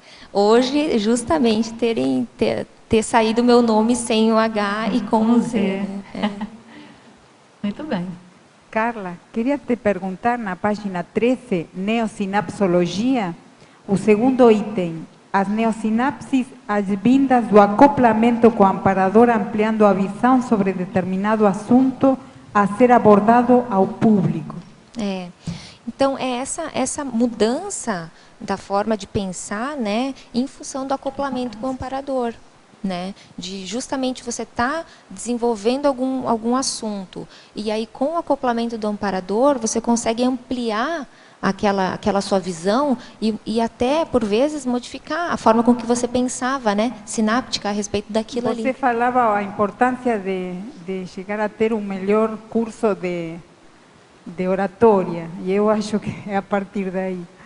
É justamente a partir desse item, né? A nova sinapse com acoplamento é o melhor curso de oratória que a gente pode ter. Depois tem na parafatologia, página 12, a quinta linha de cima para baixo, heterodesassédio interlocutório.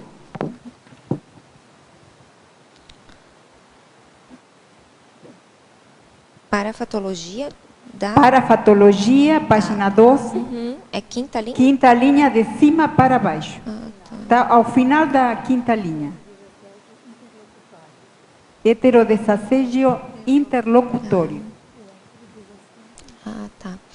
Porque assim, você, por vezes, quando você vai falar alguma coisa, vai fazer um discurso, e partindo do pressuposto desse discurso, da gente ter algum nível de interação, ter interação com o público, né, de não ser só uma via de mão única, por muitas vezes você vai conseguir fazer esse heterodesassédio com o público, tanto, às vezes, o autodesassédio quanto o heterodesassédio, na verdade, né, através da interlocução, através da fala, entende?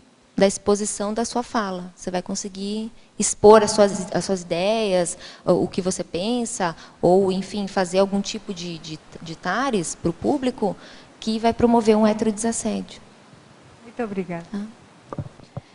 Carla, eu queria te fazer duas perguntas, mas antes, só para talvez ajudar algum tertuliano, eu vejo às vezes que algumas pessoas têm dificuldade de falar, tem alguma questão, né? E eu acho que o profissional da fonoaudiologia é fundamental.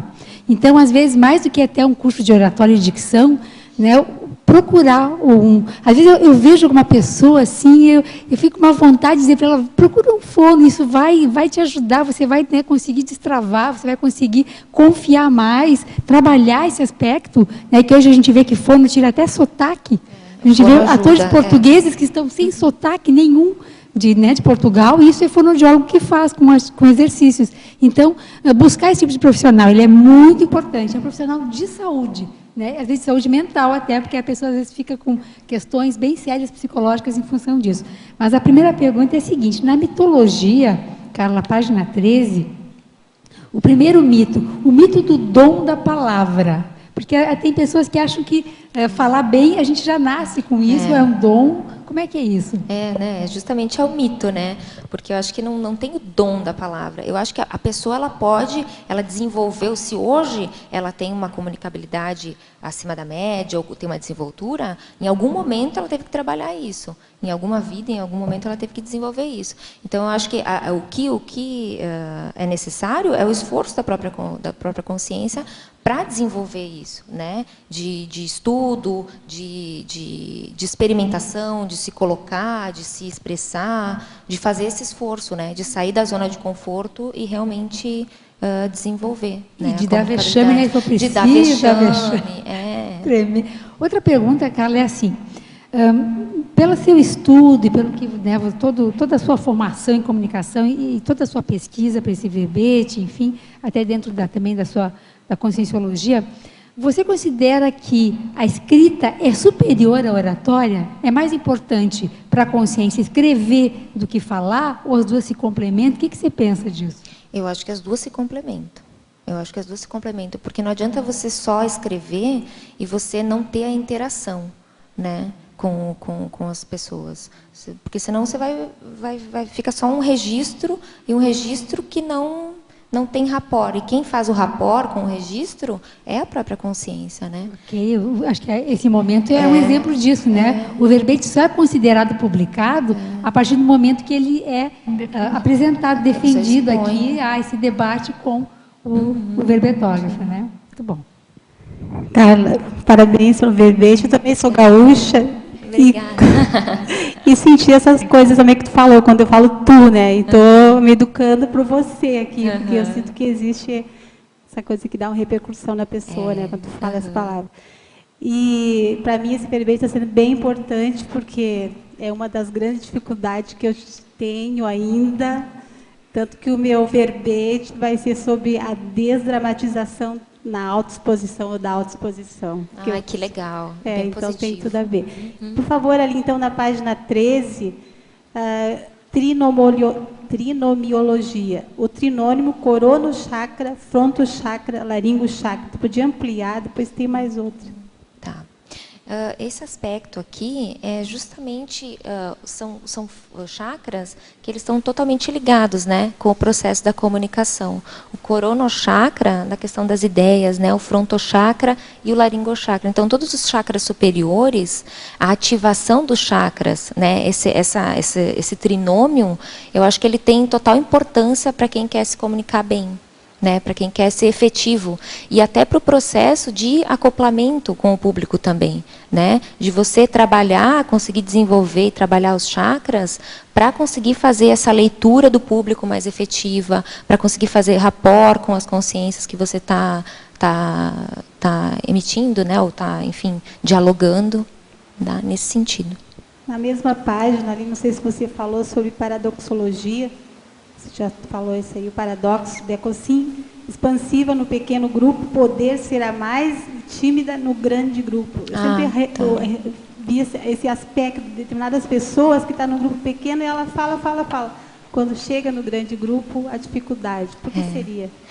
Esse é um exemplo que eu dei, o meu exemplo, né, no início do verbete, quando a gente começou, que eu sou assim, a minha tendência é ser mais assim, de ser mais expansiva no pequeno grupo e no grande grupo querer subir, né? Não existo, né? Então, eu acho que isso é um paradoxo, porque se a pessoa ela tem esse potencial de expressividade, de comunicabilidade, por que ela não bota para fora no grande grupo? Né? E aí vem todos os aspectos também que eu mencionei, que é a questão do orgulho da pessoa, da vaidade, né? Da questão do egoísmo, né? De ela não se expor, porque se ela não se expõe, ela não contribui também, né? Se ela não contribui, ela não deixa nada dela, né? E ela também não dá para o outro, ela não colabora, né? com o que está acontecendo. Então, nesse sentido. Carla, na mitologia tem a questão do mito da imagem, outro mito lá que não perguntou. Espera aí que eu tenho que achar agora. O mito de aparência não importar? Isso. Eu acho que tem a ver com isso que você está falando, né? Da questão da pessoa criar uma autoimagem e... Eu vejo muito que tem essa questão de não importar no sentido assim de... o que eu falar é mais importante do que como eu aparecer também, nesse sentido, sabe? E eu vejo que não é. Eu acho que tem que ter conforto, tem que ter conteúdo e forma, né? Tanto nesse sentido da aparência física, que eu botei no sentido da aparência física mesmo. A saia lápis. A saia lápis, exatamente. Da aparência, eu acho que ela importa sim. Por quê? Porque a primeira coisa que a pessoa ela vê, todas as pessoas veem, chega a energia, ok, chega a energia também, mas ela também é visual, Você vai bater o olho, você já tem uma impressão. E isso é natural do ser humano. Ela já vai ter uma pré-concepção daquilo ali, através da própria referencial dela, né? Dos referenciais dela. Mas ela já vai ter uma interpretação a respeito do que ela está vendo. Isso é natural, então, né? E isso pode ganhar força com o que você vai falar, como pode perder força mediante o que você vai falar. Entende? Se você tem uma coisa muito importante para falar e você vai de qualquer jeito, às vezes, né, todo, né, roupa suja ou todo meio desarrumado, desalinhado, a credibilidade que vão te dar a respeito do que você está falando é bem diferente do que se você for alinhado, se você for mais alinhado com a condição do que você precisa falar para aquela pessoa, para aquele grupo, para aquelas pessoas. Eu estou refletindo agora sobre isso e sobre o que você falou antes. Eu acho que tem uma coisa assim, tipo, do foco na assistência. Você vai com a imagem que vai fazer mais assistência, que as pessoas vão conseguir te ouvir mais. Exatamente. Você tipo, se adequar àquele grupo isso, que você exatamente, vai falar. Exatamente. Porque E, ao mesmo tempo, tem uma questão de desconstrução de algumas imagens, mas daí é uma questão de autoassistência, né? Você estava falando. De não se importar. Ao mesmo tempo que você vai parecer bem vestida, né? Vai passar uma imagem que vai ajudar as pessoas a te ouvirem, você não vai se importar com o que eles vão pensar. Não, exatamente. Porque você vai estar alinhada para conseguir estabelecer rapport com eles, mas não necessariamente preocupada com o que eles vão achar sobre você. Exatamente isso. E isso muda de caso para caso. Isso eu estou falando num contexto geral, assim, social, né? Mas dependendo de onde você for, se você, por exemplo, vai ter que ir para um exemplo, né? Numa favela. Eu não posso ir vestida assim. O que eles vão me interpretar vai ser completamente diferente dependendo do que eu vou falar. Entende? Então você vai ter que se adequar àquele público para conseguir fazer rapport com ele para poder falar. Isso tudo depende do contexto, porque não tem receita pronta. Não tem receita pronta. Não tem receita, não tem vestuário, não tem uniforme, não tem vestuário pronto. Isso você vai ter que ver. E não é só vestuário, né? São vários aspectos, né, de ferramenta que você vai utilizar para essa manifestação. Carla, aqui na página 12, na parafatologia, na penúltima linha, você está falando aqui sobre a teática da laringochacralidade sadia, impulsionando a mental somaticidade. Você poderia comentar? Ah, tá. Então, a teática da laringochacralidade sadia impulsionando a mental somaticidade. Então, é justamente isso, da pessoa ela trabalhar mais o laringochakra dela de modo mais sadio, de modo mais efetivo, tendo a ver também com aquela questão de não desperdiçar energia pelo laringochakra e não bloquear energias no laringochakra. Né? E isso vai potencializar a questão mental somática dela, né? Dela conseguir desenvolver mais ideias, dela conseguir desenvolver a intelectualidade dela, né? Dela regular isso, de não sair falando tudo que pensa, mas também não segurar, não travar, né? E conseguir elaborando do ponto de vista mental somático todo esse processo. Carla, eu tenho duas questões. A primeira é na fatologia da página 12. Aqui na terceira linha, você colocou, na fatologia, o paralelismo sintético. É sintático, tá? É sintático. A gente já corrigiu. É sintático. A gente pode pensar em sintético também, né? Mas é sintático, tá? E é o que mesmo, o paralelismo sintático? Então, é quando você faz a ligação de duas orações e você não estabelece relação de relevância entre uma e outra. Elas são similares. Elas são, por exemplo, isso está para aquilo como, sabe? Você não estabelece que uma é mais importante que a outra. E isso ocorre muito no discurso, né? Quando você fala, você vai falando uma coisa, mas você vai colocando duas ideias diferentes, mas você não sobrepõe elas. né? É mais nesse sentido da construção. Principalmente se você fala sem estar lendo, né? Você não refletiu no que escreveu. E o outro ponto é na sindromologia, aqui na página 13. Não sei se você já discutiu isso, a síndrome do pequeno poder.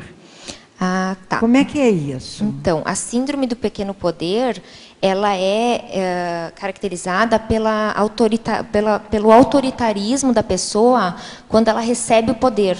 Então, é aquela pessoa que ela muda completamente, né, a manifestação dela por receber algum cargo de poder, né? Então, tem até aquele provérbio, acho que é Yugoslávio, né, que diz, se você quer conhecer um homem, dê-lhe poder, né? Dê-lhe poder. Então, é nesse sentido, da síndrome do pequeno poder. Sempre vai ser uma coisa pequena, né? Sem ter a finalidade única, né? Não é o poder pelo poder. Exatamente. Então, tá, parabéns pelo verbete, muito obrigada. Obrigada. Ela está falando de oratória pró-evolutiva, né? Então, só para a gente entender que quanto mais evolutiva a gente for, mais livre-arbítrio a gente tem, mais a gente vai se tornar mini peça, né? Exatamente. Então, é por aí, né? Ô, Carla, mais 3 itens aí, se der tempo. Para a fatologia, por favor, você comenta para a gente a insubmissão à mordaça comunicacional imposta pelos assediadores extrafísicos. Já falou sobre isso? Já, mas então dá para comentar. Então vamos falar aqui tecnologia, a técnica da análise dos discursos. Você cita 3 discursos no teu verbete, que eu achei bem interessante, na página 14. Aí você poderia falar de 2 itens, os discursos e a técnica de análise dos discursos. Como é que você faz essa análise? Tá. Então, eu fiz essa análise, eu peguei esses discursos, né, o da Helen Keller, do Martin Luther King e da Malala, porque, conforme eu ia analisando eles, eu via várias coisas. Eu via a forma com que a pessoa se manifestava do ponto de vista da fala, o conteúdo da fala, o local, análise do local onde aquele discurso estava sendo proferido, né? E principalmente a energia que eu sentia enquanto eu via o discurso. Isso foi por isso que eu fiz essa seleção desses 3 discursos, né? Até se vocês tiverem a oportunidade, porque eu quis colocar documentado em áudio e vídeo, porque vocês podem procurar pela internet esses discursos, eles têm todos no YouTube. Então, você percebendo a energia durante o discurso, isso faz toda a diferença, né? Você consegue, eu vejo que isso, na técnica, eu acho que isso, sem a questão do parapsiquismo, fica pouco superficial, mas esses aspectos prioritários que eu vi, né? Mas sem o parapsiquismo, sem a questão das energias, ele fica uma análise de discurso comum, né? Digamos. Como você falou anteriormente, muitas vezes o tom passa mais do que o conteúdo, né? Se a pessoa está ansiosa, ou se a pessoa é um pouco agressiva, isso é o que o ouvinte vai pegar, e não o conteúdo em si. Exatamente. Então é importante você modular a tua fala para o público. Agora, tem pessoas como eu que têm dificuldade de modular o tom, né? Porque às vezes a pessoa está fazendo tanta força para falar que passa aquela ideia de ansiedade ou de agressividade. Tem isso também. Aí a pessoa tem que fazer fonologia ou trabalhar a questão do tom, né? E eu vejo muito que a questão também, sabe, Cláudia, a questão da empatia. Porque no momento que você faz a empatia com a pessoa, você também, o acoplamento com a pessoa, você consegue se colocar no lugar dela, e aí você consegue sentir também o que ela está sentindo. E aí vai ser mais difícil você se manifestar de uma maneira muito destoante do que ela está vivendo, do que ela está sentindo naquele momento, né? Ótimo, excelente. Agora, na enumerologia, só uma pergunta final. Você coloca lá na página 13, no segundo conjunto de enumerações, o discurso epidítico. Você poderia explicar?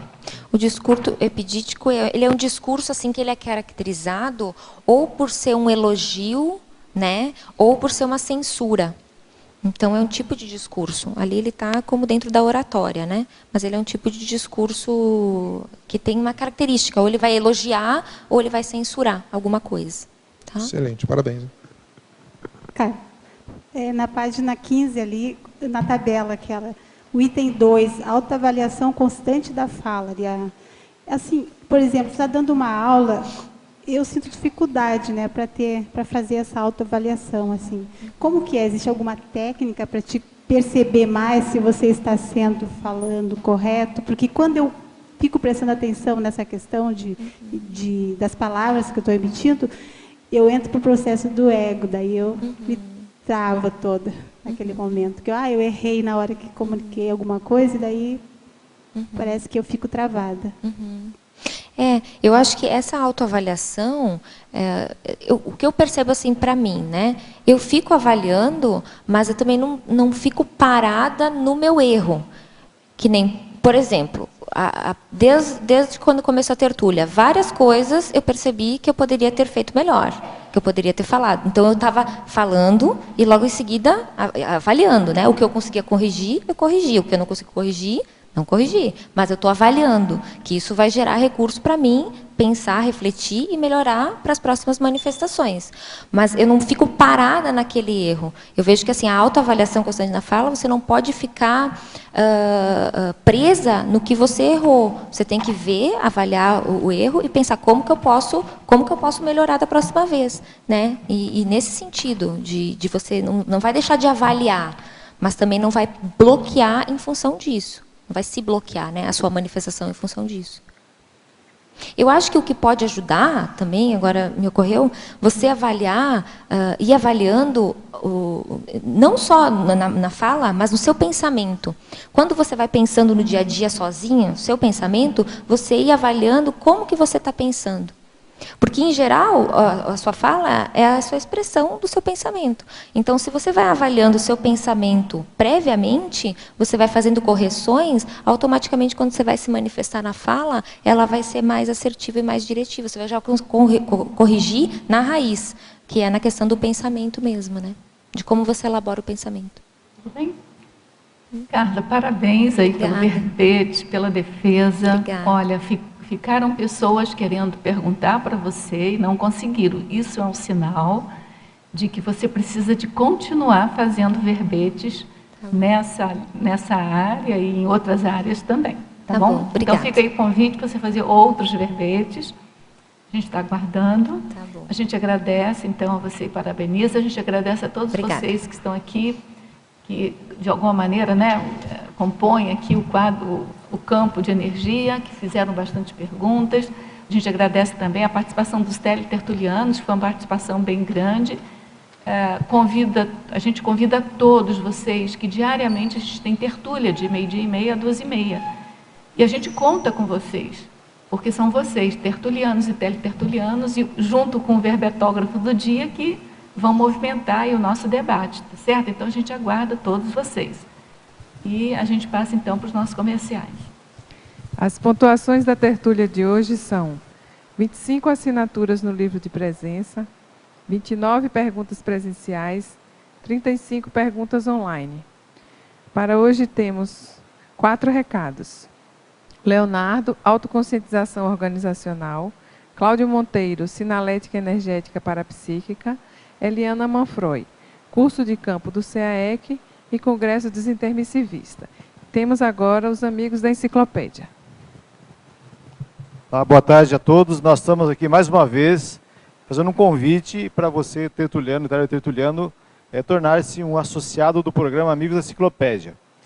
Você pode renovar a sua assinatura, aquele que já foi amigo, e aquele que ainda não foi pode fazer uma nova associação. Você tem alguns benefícios, como acessar o Holoserver no site do programa Amigos. Você pesquisa num clique 39 obras da Conscienciologia, inclusive os tratados. Pesquisa inteligente que facilita a sua pesquisa, o seu estudo, a sua aula. Você pode fazer o download, baixar o arquivo da Enciclopédia Conscienciologia, última edição, para o seu computador para fazer pesquisa.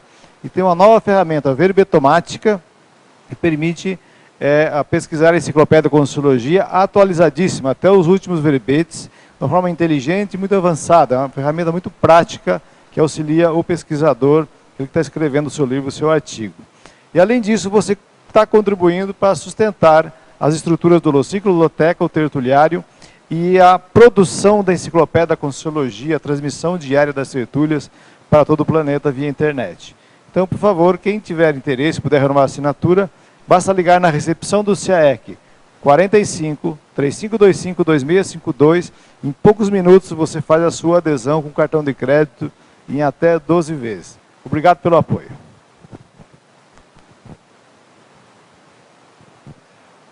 Olá, boa tarde a todos. A Acinvex, em parceria com a Aracê, tem o prazer de convidar a todos para a participação do curso Autoconscientização Organizacional. É um curso teórico e prático, com técnicas energéticas, parapsíquicas, e na análise financeira e utilização e aplicação dos recursos intrafísicos em prol da execução da PROEX. O curso ocorrerá em 6 módulos, sendo o primeiro no dia 9 e 10 de maio, sábado, das 9h30 a meio-dia, e de 2 às 4, e domingo, de 8 horas da manhã até meio-dia e meia. As inscrições podem ser feitas pelo telefone 45 9912 2901. Muito obrigado. Olá, estou aqui em nome da ACIP, Associação Internacional de Parapsiquismo Interassistencial, para convidar para um curso Sinalética Energética Parapsíquica, previsto agora para dia 23 e 24 de maio de 2015, na sede da ACIP. Os temas principais são sensibilidade energética, conexão interdimensional, sinergismo interconsciencial, sinalética de amparo e assédio, pré-cognição, mega-sinal parapsíquico, descortínio dos parasfatos. É um curso teórico e prático. O tema é Sinalética Energética Parapsíquica e o professor Mário Oliveira. O horário do curso vai acontecer de 8h30 às 18 horas. Para maiores informações, faça o acesso ao acip.acip.com, acip.acip.com, ou ligue depois das 15 horas para o telefone 45 2102 1421. Muito obrigado e boa tarde. Boa tarde. No mês de julho, o SEEC completa 20 anos de atividades. E estão programados, entre várias atividades, 2 grandes eventos. O primeiro é o 3º Congresso Internacional dos Intermissivistas, que acontece de 10 a 12 de julho. É um congresso diferenciado, né, sem apresentação de trabalhos, mas o convite para que o intermissivista faça um verdadeiro percurso, retornando ao Holopensene, às especialidades, à convivência do curso intermissivo. E também nos dias 24 a 26 de julho, o curso inédito de imersão, o primeiro curso de campo do CAEC, o campo avançado de automegafonização, com os EPICONs Moacir Gonçalves e Everaldo Bergonzini. Vai ser aqui no Hotel Mabu Interlúdio e vai ser um momento muito importante para a gente vivenciar, né, coletivamente, esse estado de automegafonização. Então, estão todos convidados e sempre o contato principal é pelo telefone do CAEC, o 45, nosso código de área, 35 25 26 52. Muito obrigada. Para amanhã, teremos o verbete Mimetismo Interassistencial, na especialidade Interassistenciologia, da verbetógrafa Rosemary Bernardi. Boa tarde.